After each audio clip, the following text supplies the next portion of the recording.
Mandamarri HMS కార్యాలయంలో జరిగిన సమావేశంలో vice president J. Srinivas, central vice president Parvathi Rajireddy మాట్లాడుతూ, గత డిసెంబర్ నుండి హయ్యర్ రెఫరల్ పేరుతో అనేక మంది కార్మికులు రీమెడికల్కు పంపక, డ్యూటీలు లేక వేతనాలు రాక నానా ఇబ్బందులు పడుతున్నారని ఆవేదన వ్యక్తం చేశారు. నెలకు 2 సార్లు నిర్వహించాల్సిన మెడికల్ బోర్డు గత 2 నెలలుగా జరగకపోవడంతో కార్మికుల జీవనోపాధికి భంగం ఏర్పడిందన్నారు. తక్షణమే మెడికల్ బోర్డును యథావిధిగా నిర్వహించి, హయ్యర్ రెఫరల్లో ఉన్న కార్మికులను అన్ఫిట్గా ప్రకటించాలని హెచ్ఎంఎస్ డిమాండ్ చేస్తోంది. గుర్తింపు సంఘాలు కార్మికుల సమస్యల పట్ల నిర్లక్ష్యం చూపుతూ, గ్రూపుల తగాదాల్లో లీనమై తమ ప్రయోజనాలకే ప్రాధాన్యం ఇస్తున్నారని ఆరోపించారు. అక్రమ ప్రవర్తనలపై సమగ్ర విచారణ అవసరమని పేర్కొన్నారు. ఈ కార్యక్రమంలో హెచ్ఎంఎస్ నాయకులు ఎర్ర శ్రీనివాసరెడ్డి, చొప్పరి రామస్వామి, ప్రభాకర్, థామస్ తదితరులు పాల్గొన్నారు. పోయిన సంవత్సరం డిసెంబర్ నుండి మెడికల్ బోర్డు పరిష్కరించాల్సినటువంటి అనేక మంది కార్మికుల సమస్యలు కూడా పరిష్కరించకుండా రిఫరల్ పేరుతో హైదరాబాద్కి పంపడం జరిగింది. వాళ్ళందరూ కూడా ఇవాళ దాకా ఎలాంటి వేతనం లేకుండా, డ్యూటీ లేకుండా ఆ కుటుంబాలన్నీ కూడా అనేక రకాల ఇబ్బందులను ఎదుర్కొంటున్నాయి. ఒక దిక్కు డ్యూటీ చేస్తేనే జీతం వస్తేనే చాలని జీవితాలు అనుభవించేటువంటి కార్మిక కుటుంబాలు ఎన్నో ఇవాళ అప్పులు చేస్తూ పస్తులుండేటువంటి పరిస్థితులకు దిగజారిపోయినాయి. మరి 2 నెలల నుంచి పూర్తిగా మెడికల్ బోర్డే కొనసాగడం లేదు. దీన్ని ప్రశ్నించాల్సినటువంటి సంఘాలు, గుర్తింపు ప్రాతినిధ్య సంఘాలు కేవలం నిమ్మకు నీరెత్తినట్టు వ్యవహరిస్తూ యాజమాన్యానికి అనుకూలంగా మారి కేవలం పైరవీల ద్వారా డబ్బులు దండుకోవడానికి మాత్రమే పరిమితమై పనిచేయడం వల్ల ఈ అనేక రకాల ఇబ్బందులకి కార్మిక వర్గం గురవుతున్నది. హెచ్ఎంఎస్గా మేము ఒకటే చెప్తున్నాం, కార్మికులకి నష్టం కలగకుండా చూడాల్సిన బాధ్యత గుర్తింపు ప్రాతినిధ్య సంఘాలపై ఉంది. మరి ఆ డ్యూటీని మీరు నిర్వహించకుండా కేవలం మీరు ఏదో గ్రూప్ తగాదాలు కొట్లాడినట్టు, మీకే పడనట్టు, కార్మిక వర్గంలో ఏదో ఒక సమస్యను సృష్టించినట్టు మీరు తాపత్రయపడుతున్నారు తప్ప కార్మిక వర్గం మొత్తం గ్రహిస్తున్నది.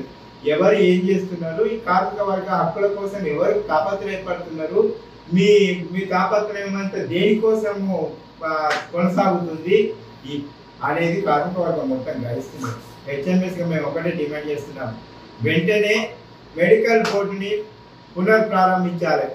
మరి పెండింగ్లో ఉన్న మెడికల్ కేసులు అన్నీ కూడా పరిష్కారం చేయాలి. ఇవాళ కొంతమంది మెడికల్ పోయి హైదరాబాద్కి రెఫరెన్స్ చేయడం వల్ల వాళ్ళు 5-6 నెలల తర్వాత మళ్ళా మెడికల్ బోర్డు స్టార్ట్ అయితే వాళ్ళు ఒకవేళ ఏదైనా పరిస్థితులలో అన్ఫిట్ కాకుండా ఫిట్ అయ్యి అనుకో, మళ్ళీ డ్యూటీకి పోతే వాళ్ళ జాగాలు వాళ్ళకు ఉండవు.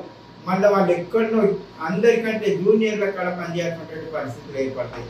కాబట్టి అట్లా కూడా కార్మికులు మానసికంగా కుమిలిపోయే పరిస్థితులలో కొంతమంది ఇబ్బంది పడతారు.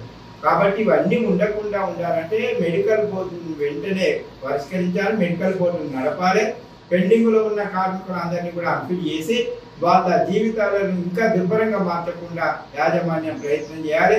ఈ బాధ్యతని గుర్తింపు ప్రాతినిధ్య సంఘాలు మీరు పైరవి చేసుకుంటారు, అన్ని చేసుకుంటారు, డబ్బు సంపాదించుకుంటారు. కానీ కార్మికుల సమస్య తీవ్రంగా ఉంది కాబట్టి వెంటనే మెడికల్ బోర్డును నడిచేటట్టు చేసి యాజమాన్యం కార్మికులలో ఒక భయం కూడా బయలుదేరింది.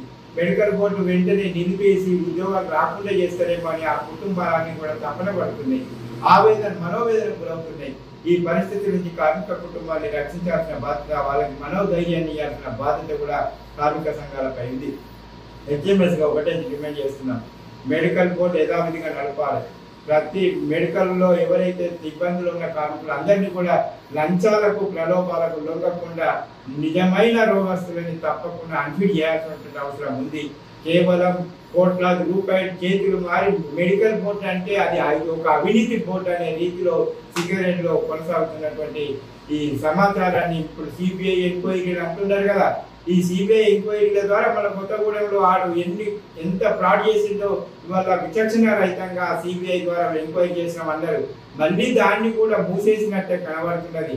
సింగరేణి వ్యాప్తంగా ఎవరెవరు ఎంతెంత సంపాదించింది, వీళ్ళు ఎంత సంపాదించింది, డ్యూటీ చేస్తే వచ్చే జీతం ఎంత, ఆయన చేసిన వ్యాపారాలు ఏంది, ఇవన్నీ కూడా విచారిస్తే గుర్తింపు ప్రాతినిధ్య సంఘాల నాయకుల ఆస్తులు ఎంత పెరిగినాయి, ప్రతి సిటీలో వాళ్ళకి ఒక్కొక్కటి ఎట్ట బిల్డింగులు వచ్చినాయి, మరి ఎంత ఆస్తులు కూడబెట్టిండ్రు, ఒక్క అంగిలాగుతో వచ్చినామని చెప్పేటోళ్ళందరికీ ఈ కోట్ల రూపాయల ఆస్తులు ఎక్కడి నుంచి వచ్చినాయి విచారిస్తే అప్పుడు కార్మికులందరూ కూడా హర్షిస్తారు.